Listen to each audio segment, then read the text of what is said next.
Working student ako pero lumayas ako dahil sa Dear Ate Tin, ako po ay si Eileen, isang third-year college student, taking a Bachelor of Science in Education. I'm a working student at nakatira po ako sa tiyahin ko. Sa unang 2 buwan ko sa kanila, sobrang bait nila tito at tita.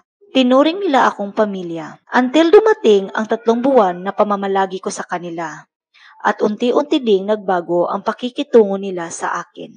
There are times na tinataguan nila ako ng pagkain. Lahat ng trabaho ay pinapagawa sa akin at laging pinapagalitan sa maliit na bagay. Tiniis ko ang lahat dahil gusto kong makapagtapos ng pag-aaral at maiahon sa kahirapan ang aking pamilya. Gusto kong huminto sila mama at papa sa pagsasaka at mapatapos ng pag-aaral ang aking 3 kapatid. Tinanggap ko ang masamang trato nila sa akin hanggang isang gabi may pumasok sa kwarto ko. Nagising ako dahil may humawak sa pribadong parte ng katawan ko. Natakot at nabigla ako, kaya sinipa ko at nahulog siya sa kama. Mabilis siyang tumakbo palabas sa kwarto.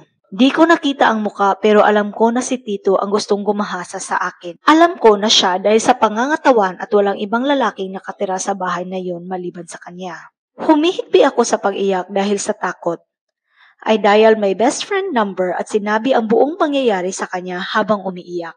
She wanted me to leave the house right away and offered me her place to stay. Kaya sa gabing din yun, umalis ako sa bahay nila tita without asking permission. Natakot ako na baka next time tuluyan na akong mahalay ni Tito. I told my parents on what happened. They were so worried, but I assured to them na kaya ko at tutuparin ko ang pangarap ko for them. Nag-aalala man ang mga magulang ko sa akin, pero ginalang nila at sinuportahan nila ang desisyon ko. I stayed in my best friend's house. Tinulungan niya ako makahanap ng part-time na di nagko-conflict sa time ng pag-aaral ko. Sobrang hirap ng pinagdaanan ko at Tin, pero hindi ako susuko hanggang di ko na ibibigay ang magandang buhay para sa pamilya ko. Sa ngayon, I'm doing the same routine. Sa umaga estudyante at sa gabi trabahante. Pero wala akong pinagsisisihan sa desisyon ko. At nagpapasalamat ako sa taong may busilak ang puso na laging andyan para tulungan ako.